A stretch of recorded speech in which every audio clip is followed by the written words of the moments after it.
Welcome, welcome. I am Warren Etheridge. I'm very honored, very fortunate to be getting to host this Q&A at the 18th annual Bend Film Festival, which, as you can tell, is virtual, not in person. Sad to say, but we are very lucky to be joined by several filmmakers from the On the Verge package and really some terrific short films. Welcome, Brian Laws and Kieran Wheeler and Peter Edlund. Nice to see you. Thanks all for being here. Thanks for Thanks having me. for cleaning up, if, even by reframing. Well done. Brian, I may as well start with you. Lost King's gorgeous, gorgeous movie, really visually rich. And it's an interesting thing because you wrote this, and I would love to see the screenplay because so much of it is silence. So much of it is quiet, so much of it is glances. And I wondered how much of that actually was on the page and how much you just had in your head or in storyboards in creating this movie. Well, I knew it would be to my benefit to, get it all on the page. So really, I feel like most of it is on the page as a blueprint for not just me, but also when it came time to edit it, I could go back to kind of my original thought behind things. And as well as like just, my cinematographer and production designer, just all the actors, feel like it'd be to the benefit of them to kind of clearly spell it out. And it kind of also challenged me to get my pacing on the page how I wanted it to. So yeah, I tried to write as much visual as I could on the script without bogging it down. And I think it made the film stronger because of it. It seems like it's so dependent on casting as well. It's not like the visuals are strong, Yeah, but you need Dash Melrose to pull that thing off. And definitely. you can talk about Dash a little, but I'm also curious if you discovered things about the story working with a strong young actor like that. Oh, that's a great question. I've never been asked that. I wish I could think of a particular example, but my answer is yes, because I remember being on set watching Dash, and for those who haven't seen the film yet, he's amazing. And more than just this, he's done a lot of really great roles. But I remember sitting on set with him and calling action and watching him bring things to the character that um, I don't know if I knew they were there or intuitively, and he just picked up on it, or his own little flair for it. But I remember looking through the camera just being blown away because he was adding in so many little character moments and this nuance to how he would portray the scene, and it did really unveil a new part of the story for me. It's always a really exciting time when you get on set because you finally see the heartbeat of your film kind of come to life when people actors step into those roles, and some of that was the magic going on as well. But I wish I could give you an example, but yes, very much so. He unfolded that character into even more than I think I even hoped for. So very happy with him. When you find one of those moments, do you retroactively put that in the script so you can just take credit for it later Yeah, anyway? I should make a note of it. I think I usually forget. I should do a better job kind of chronicling some of the process of like what I think it's going to look like versus what it ends up like, because I think every filmmaker would say it's a journey. You cut the film 3 times, right? Writing, shooting, and then editing it. But um, yeah, I should just take credit for it and say no, it's exactly how I want it to be. Now, there's the old filmmaking chestnut about working with kids, but you've done it a lot. Yeah. You've made films with kids as the focus most of the time. Mhm. Is it just that you enjoy that challenge, or is the maxim wrong? Is it a lot easier to work with kids than people say? Oh man, I might have been spoiled because I think I've had some really great actors to work with. It's certainly, there are certain challenges just because it's the younger actor, life experiences, they've had less of them and things like that. But no, I could understand why that could be a cautionary tale for me. I've just been so spoiled. And then I think you asked if it's on purpose. Not necessarily. I actually have, a handful of other ideas that actually are with adults.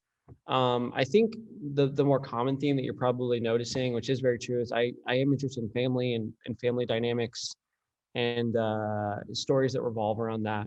So that's commonly, I think my scripts do involve like some adults, some kids, and some family uh, theme going on. So I think that's probably why so far you see that kind of appear in my films. If I'm to believe things online, you also have a documentary short in the works. Is that fair Yeah, to say? that is Yeah. true. You've done your research. Yeah. And does that involve family dynamics as well? No, it's actually a little bit of a divergence from normal. In in COVID, it was kind of a period of trying to figure out what to work on exactly. And I don't think choosing to do a documentary film shot on Super 16 film was maybe the easiest project I could have chosen, but that's what I picked. So it's taken a while to actually get done. I actually just finished production on it, but it's following three of my friends who are artists and asking them about their experiences and how their experiences of race have informed their artistic process in the country. And that's something still working on, but really excited about. That it feels very much stylistically, even in content wise, thematically, it feels like very much a divergence from what I typically do. And I've kind of loved it. It's been a really good, point of muscle confusion, just making me a stronger filmmaker, I think, a stronger storyteller, to throw myself into something like way out of my comfort zone. So it's been fun. Well, with any luck, the Bend Film Festival will be in person again next year, and maybe you can submit it then and, I would love that. and enjoy the beauty of Oregon. Kieran Wheeler, while Brian's been focusing on the young'uns and family dynamics, there's some themes that run through your pieces as well, and they're not exactly happy-go-lucky. Are you okay, Kieran? Yeah, I'm all right. As all right as anyone can be in 2021, or given everything's been going on in the world. Yeah, I'm hanging in there. Okay, because you really do punish your characters. I've seen a bunch of your shorts, and that you put them through hell. Yeah, you've got to kick them while they're down, man. And typically you have written your own pieces, but this you co-wrote with a star, and Claudia, and you can pronounce her last name for me so I don't get it wrong. Yeah, it took me a long time to learn how to pronounce it and spell it, but it's Claudia Rushka. Claudia Rushka. So she's my lead actress, and she's actually also my partner. Oh, there we go. And so you had worked with her on The Stevedore years ago, right? Years ago, but let's not talk about that film. That was like the first film we ever made together when we first met, but and nothing really came of that. And but yeah, so years later we decided we hadn't worked together for a long time. I'd sort of been working on a lot of other films that really dug into sort of more masculine themes. But yeah, we just wanted to we came up with the idea together. We were just talking, and through conversations we had, we came up with the idea. And yeah, it was I was going to say it was great to work with her. It was also, I don't know if I'd recommend working with your partner. It gets, it's a high pressure environment, and, it was certainly challenging, but we're both super happy with the film we made in the end. And you're still together, so it all worked. That's good. We are still together. Yeah. Just, it was touch and go during the shoot, but yeah, we got there. So I'm curious about that, the genesis of that project, not in terms of story so much, but just in creating together. Is it something driven by her wanting to act that role or a role like that? Or did you have ideas together for what to pursue? Yeah, for sure. Like, we totally crafted the story together. We bashed out a treatment together, more or less. And it all just started from conversations we had, and then yeah, I put the script together. But yeah, it all just came from just conversations about that sort of world and addiction, and yeah, and so yeah, it was an interesting way to work, because normally, like I said, it's, as a writer, you're just sort of by yourself a lot of the time. So to actually just craft a story with someone, it was a different way of working, and I really enjoyed it. To capture this sort of seamy underbelly of life, is that something you have been exposed to in some way in your life? Do you have to do much research for that, or do you just imagine the world of junkies and creepers? Well, I mean, when I was younger, I got into a bit of monkey business, as we all do. And funnily enough, we actually live in a really interesting part of Melbourne, Australia, and it's a suburb called Richmond, and it's really lovely. So I think the best comparison I'd say is maybe like Williamsburg in Brooklyn. It's sort of become quite a hip sort of place, and it's a lovely area. Like, there's great cafes, there's a river that runs through it, good parks and everything, and like everyone wants to move there now.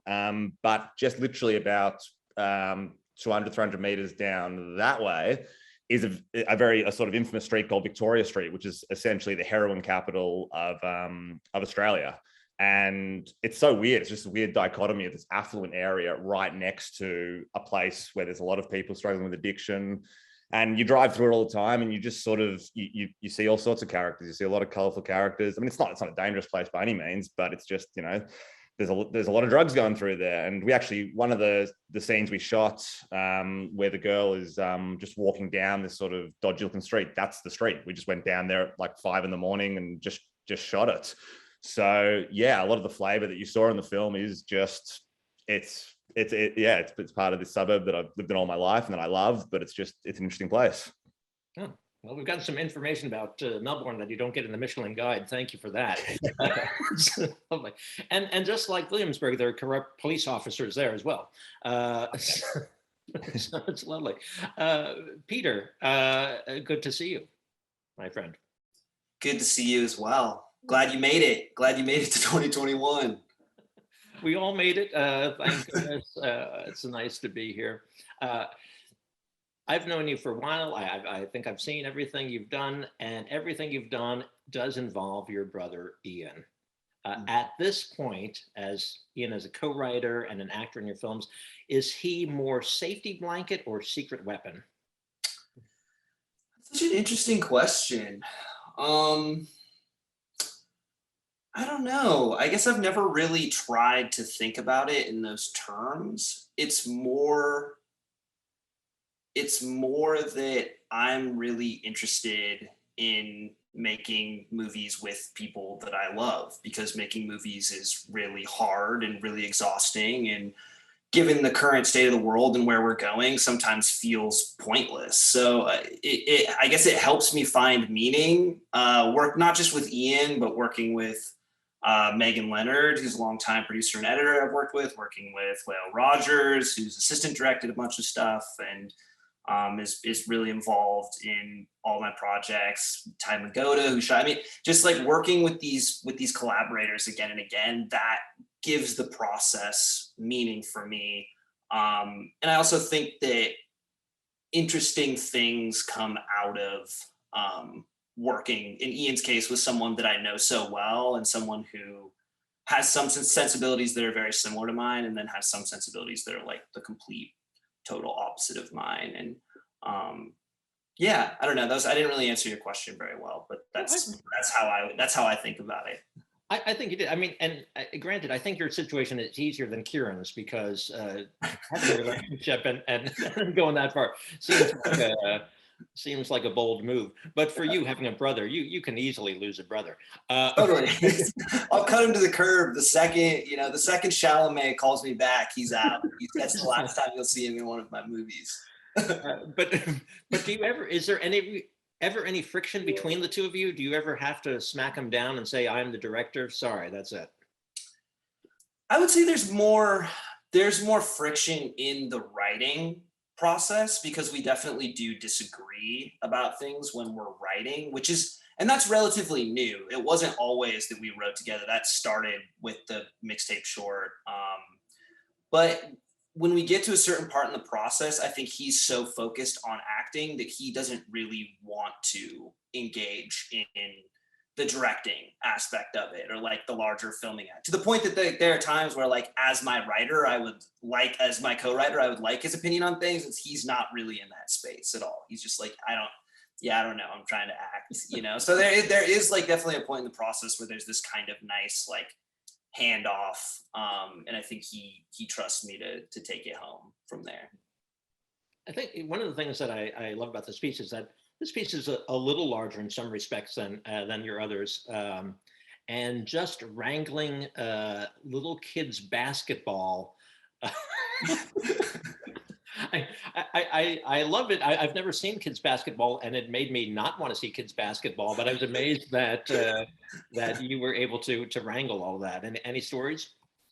Well, the first story is that after we made Mixtape, we were basically like, that was way too much work for a short. Like, that was too many locations, like the music. And I told Ian, if we make another short, it needs to be like one location. It needs to be something very simple. And then, like a year and a half later, this shows up in my inbox. Ian wrote this whole draft of it without telling me. And it's like, well, yes, this is technically one location, but you've like removed everything that makes one location simple, instead given me this like, insanely complicated thing to try and accomplish. But you know, I was very excited by the challenge also. You know, I think that's how we had to approach it because it was pretty daunting. In terms of stories from the set, I would say my father was the person that we put in charge of entertaining the kids when they weren't, because it's all one location. And we had, I think, counting the kids on the basketball team and like their siblings, actually, we had like 20 kids there each day of the shoot. And so it would be like, we would be shooting and then you'd hear some noise from outside and my dad would just come like marching in with 20 kids behind him, like the Pied Piper, and he'd like take them off somewhere to like draw or play or whatever. So there was like a whole elaborate thing happening outside of the shooting just to try to keep them kind of entertained and engaged, so it wasn't complete chaos when we were trying to shoot these other things. But in terms of like shooting with the kids, they were amazing. Like they were all pros, totally locked in, you know, totally in the scene. It was more just like trying to keep them engaged and also far enough away from where we were shooting that we could get clean sound when they weren't in the shot. There's something about your films that I always enjoy is that there's this quiet confidence of the storytelling in my mind, in letting things play out, not slowly, but deliberately. And I wondered where that faith of yours came from. That's an interesting question.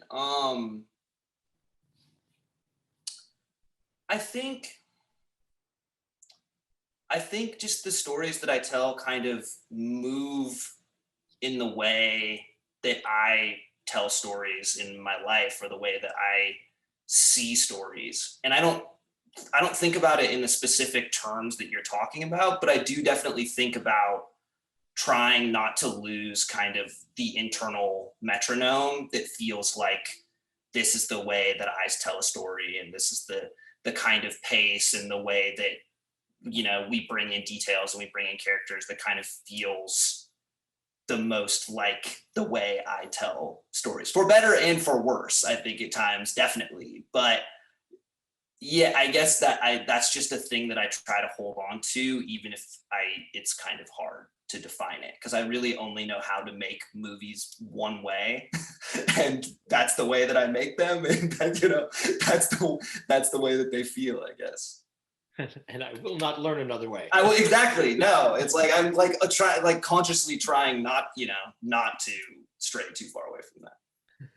Well, something that ties all your films together, obviously, is you're seeing characters who are in a moment of struggle and a moment of crisis. Certainly, the other thing that ties them together on a broader artistic level is that the tone of these pieces are really solid. And I'd say, frankly, from having seen multiple films from each of you, that your tones are really consistent. And I find it, as a film educator, the hardest thing to teach an aspiring writer or filmmaker. So what is the secret to tone? Or is it something you can only do if you're a writer director? Is there a way to get tone on the page? Anybody can take that one. Or we'll bring in Claudia, whoever's necessary. I don't have an answer. I'm just going to jump in, I guess, and we'll see if I can fumble my way through that. Really great question. What is tone? How do you capture tone? Is that kind of the part of your question? I can see it, I can recognize it. It's sort of like the definition of pornography. I know it when I see it, but how do you get it on the page? Or do you even try? Do you just know that you'll get it when you shoot it? I have to think it comes from practice. I think it has to come from a combination of practice, following your own intuition about what feels right for the story. I mean, I like the term you said, internal metronome. I do think when it comes to the stories I want to tell, I do have a sense of like an internal metronome of how this story needs to feel. I actually think I feel like I know how a story needs to feel before I maybe can even articulate it, which is a very abstract thing to try to communicate. I haven't really been asked about that before, but yeah, I feel like before I'm writing a story on the page, I kind of feel it internally, and I probably won't even speak it for fear of like scaring it away. And I guess that maybe just comes from being certainly a fan of cinema myself. I mean, growing up loving movies and watching movies since I was very young, I think you start to see what works really well, and you start to see the value of a story that knows who it is and holds that tone consistently, it feels like a song that stays in the right key the whole time. And I can only speculate that maybe I've watched enough movies, practiced enough, not gotten it right enough, and fumbled into my way of kind of having an internal compass that tells me when I'm off course and kind of course correcting that. And the tangible times I can remember course correcting tone is like on set, someone says a line or there's a pace of some action and it doesn't feel right to me. And that's where I step in and change it.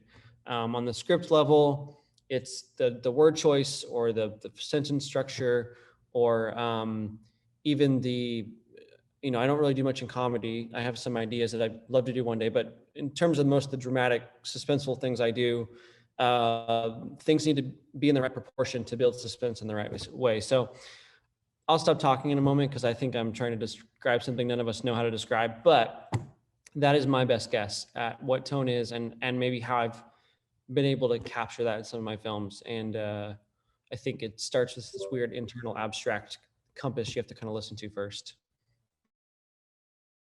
That's the best answer we've had so far. It's also the first, but let's see. Kieran, did you want to add to that? Yeah. Like I think I in a weird way, I absolutely get what you're saying, Brian. It is just it's something that, you know, I think you follow these you explore these things that are just inside you that you want to play with, these ideas that you want to play with, things that interest you. And I think when it's coming from that place, that's when it's going. That's when the film's going to come together. When there's an anchor there, there's like some sort of, there's something guiding it in the right direction, and that'll ground all the other elements and you know and bring them together. And I think just also in a more sort of technical aspect for me at least, you know, the last 4 films I've made have all been with the same crew and a lot of the same actors, and we've got like a real family. Like we love working together. Like we're best friends outside of when we work together. Like we all hang out together and just talk about movies. So like we're definitely on the same page. So when I flick a script over to whether it's my production designer, an actor I've worked with before, or my cinematographer, I mean, they're not like trying to guess at what I'm aiming for. They know that we're all singing from the same hymn sheet. So yeah, it's a lot of fun. Thank you. We've got equally good answers. Peter, come on.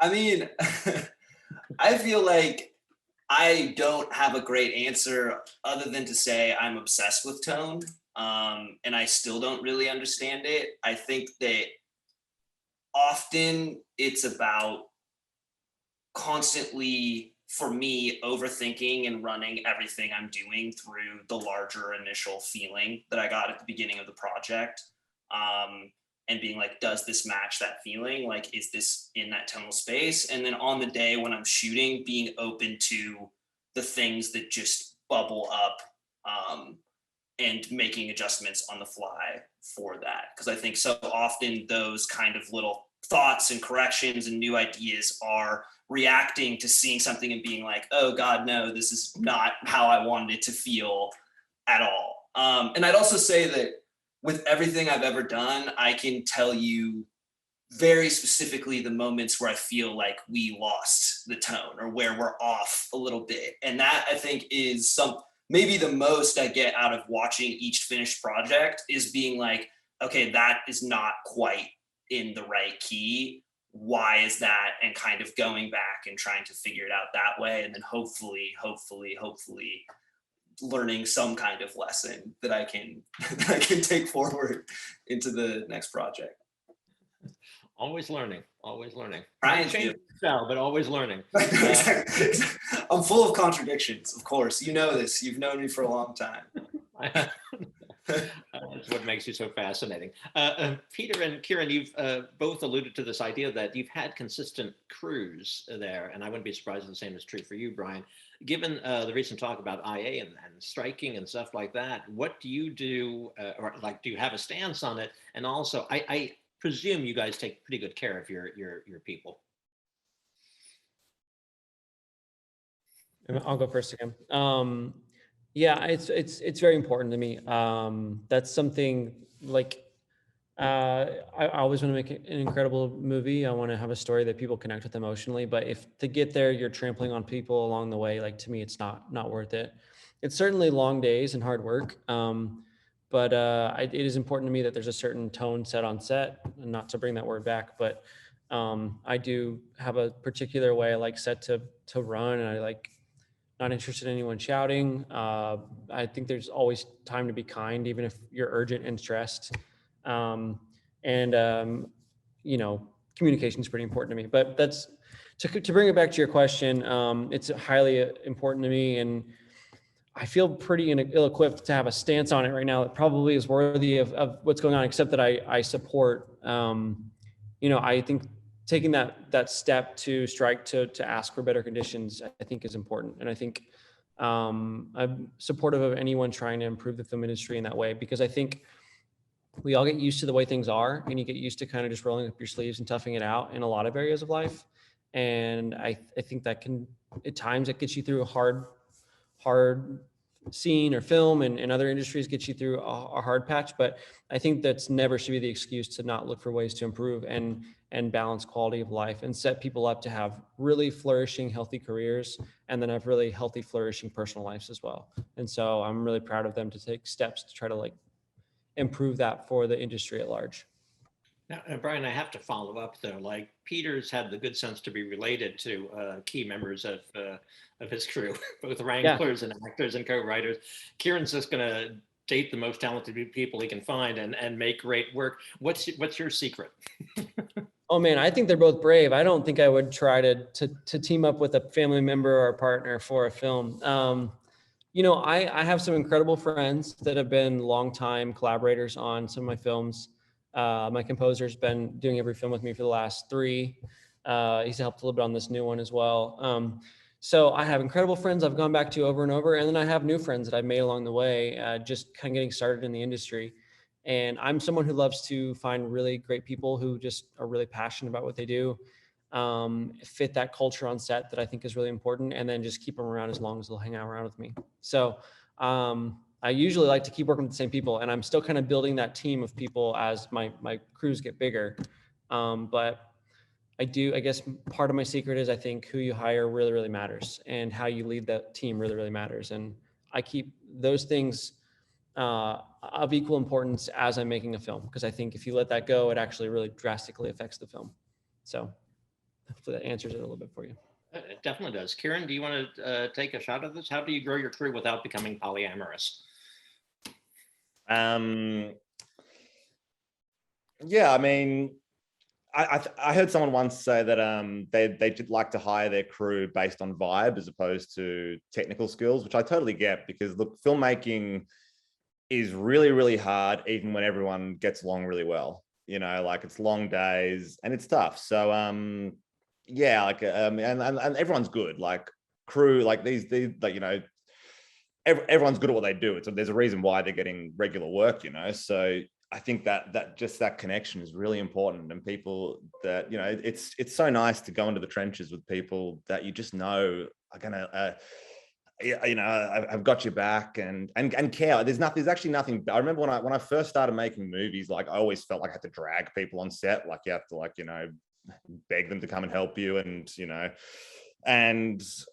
people were happy to do it, but you could tell it was just sort of like people just trying to get experience and stuff and learn. But there's just nothing better when you're on set and you can just sense that everyone's excited by what you're doing. Like everyone on the crew is really digging what you're shooting. It's honestly the nicest thing. Like and yeah, we've had that luckily in my last few films, and it feels like a real privilege and just a place I want to stay at.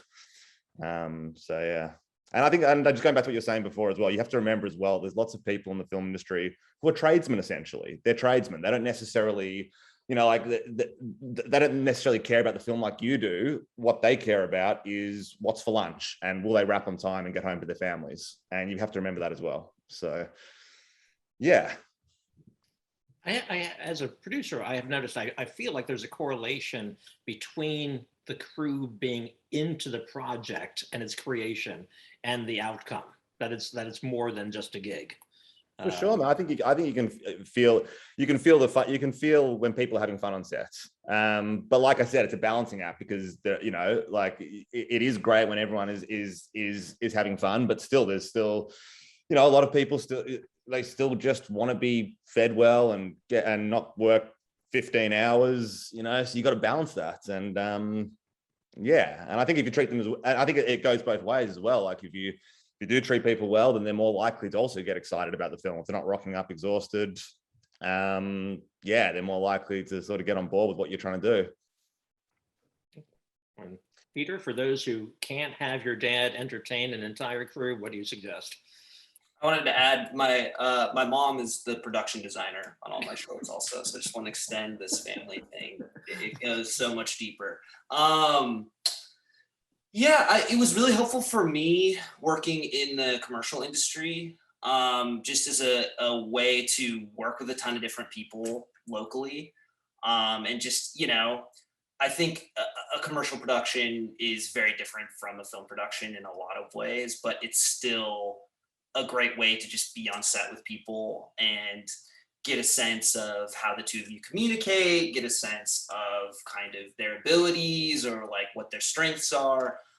So that was very helpful for me, definitely early on, kind of meeting a bunch of different people and working with a bunch of different people, and also working with them on jobs where they're paid well, so that when we come with our sad little short film budget, they're more likely to have any interest in that at all.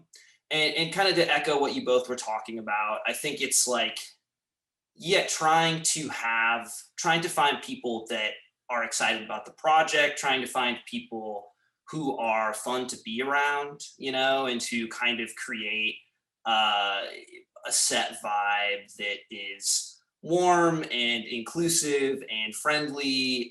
And obviously we're working very hard and we're taking things very seriously, but I don't know. There's no reason for like expletive laden tirades from anyone at any point when you're making a movie. I mean, it's a movie, it's like, it's just not, there's just no place for that, I don't think.